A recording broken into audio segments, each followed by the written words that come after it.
Hello and welcome back to another update as we cover the latest developments throughout the front line in the Russia-Ukraine war. We start out in the northern direction of Sinkivka, where we here see that the Russians have regained a foothold within the village after they previously had a foothold and then withdrew from it to then launch an attack here on the flank, where they managed to push the Ukrainians back to the central parts of the village by the intersection east of the village to get supplies in and out of the village. They then restarted offensive operations and regained this foothold within the village, which raises the question, why were they forced to push out and why were they attacking the flank instead of going back in at the very start? Some of the answers were answered by the reports coming from Sinkivka that the fighting had significantly intensified to a much higher level. This likely means that the Ukrainians sent reinforcements to push the Russians out, and following that, the Russians then attacked the flank to try and hit the supply route of the Ukrainians, or simply to strengthen their flanks to prevent a counterattack by the Ukrainians of cutting them off. And with this, the Russians succeeded with capturing the flank, and with that, they restarted their offensive operations into Sinkivka, where they'll likely continue fighting the Ukrainian reinforcements there. With these developments, we see that the Russians are intensifying their offensive operations by Sinkivka and will likely send their own reinforcements, as the Battle of Sinkivka is a very important one for both sides, as it leads into the next defensive position, which is Petropavlivka, and that is the final one before the Russians reach Kupiansk here to the south. The Sinkivka is the operating point. Due to the small size of the village, it is reminiscent of Robotyne in the sense that if the Russians enter it, there will be a lot of artillery by the Ukrainians to hit their positions.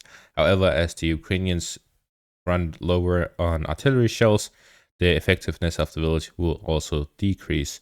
This is why the Ukrainians are largely replacing the artillery shells by AFU drones, which they are producing at a much faster rate.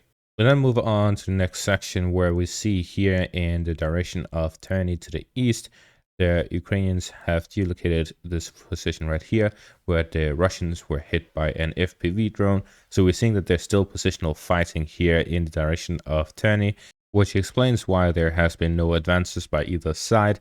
The fighting is very positional due to the proximity to Terny. If the Russians were to advance any further, they would be storming the village itself. So they're still preparing for that point by attacking here in the northern section, expanding that as well, and getting a bit closer in the central parts before storming the village from both the north and the south.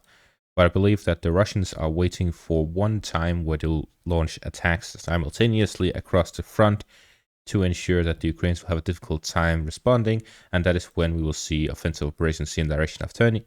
Until then, the positional fighting, allowing them to get close to these villages if Terny and Polivka will continue. Moving on to the next section of the front line, we see here in the direction of the west of Avdiivka, the Russians managed to capture the majority of Tonenka by launching a flanking maneuver here from the north, allowing them to cut off the Ukrainian positions within the village itself and forcing them to be withdrawing from the area. And with this development, we see that the Russians have captured the majority of the village, and there is this geolocated footage showing Russian soldiers being hit by FPV drones of the Ukrainian armed forces. Yet again, the majority of the artillery is being replaced by FPV drones whenever the Ukrainians detect smaller groups of infantry. And at the same time, when it's larger groups or armored vehicles, the Ukrainians launch artillery, or if it's an ambush, they launch artillery. So it is very much a system where they only use it when it is absolutely necessary to inflict the maximum amount of damage, because in the end, artillery is much more firepower than the FPV drones have. But if FPV drones are very effective against individual targets. Now we see that the fighting is taking place here now in the Dacia area and the final parts of Tonenka, and this is an area that is very difficult to defend with the Russian advances here to the north and east of it.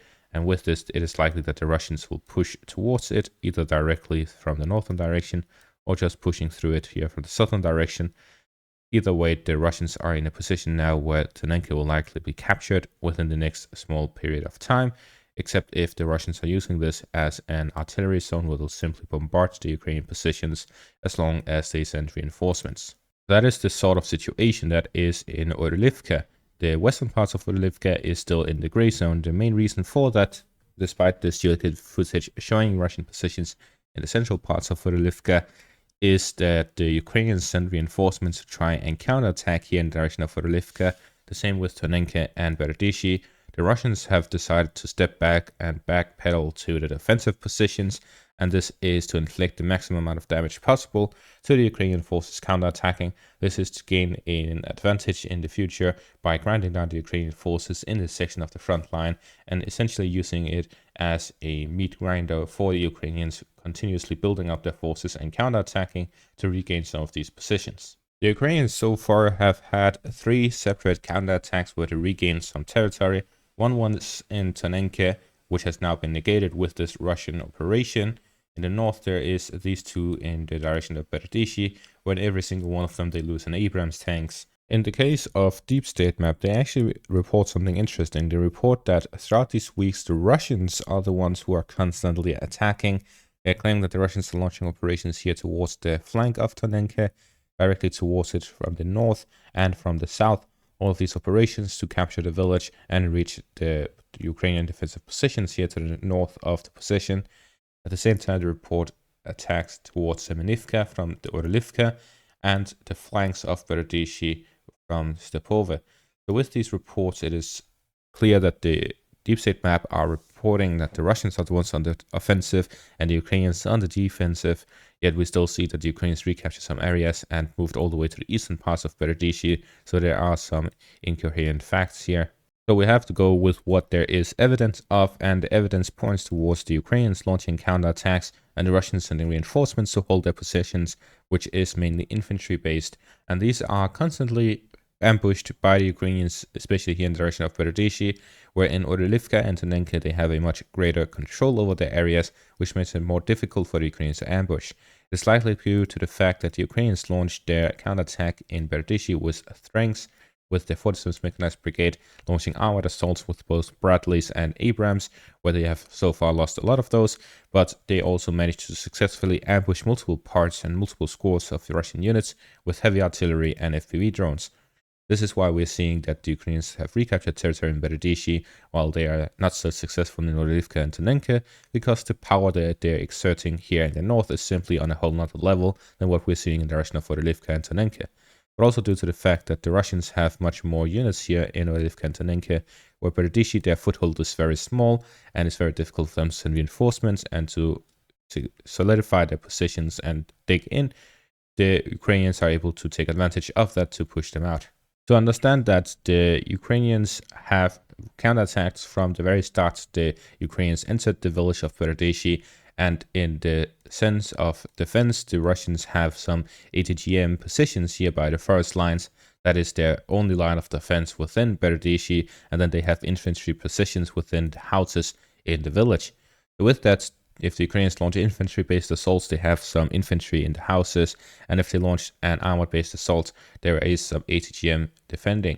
But whenever they shoot a ATGM shell, the Ukrainians will detect them with their drones and launch FPV drones or artillery strikes towards those positions, correcting the fire. And with that, it is very dangerous for them to be operating close to the front, so they're likely pushed back here to the forest lines or positions here southeast and completely east of Berdishi. This would leave only the infantry being the first defensive and only defensive line in Berdishi, and they're constantly being ambushed by the Ukrainian Bradleys and Abrams, which makes it very difficult for the Russians to build up their forces.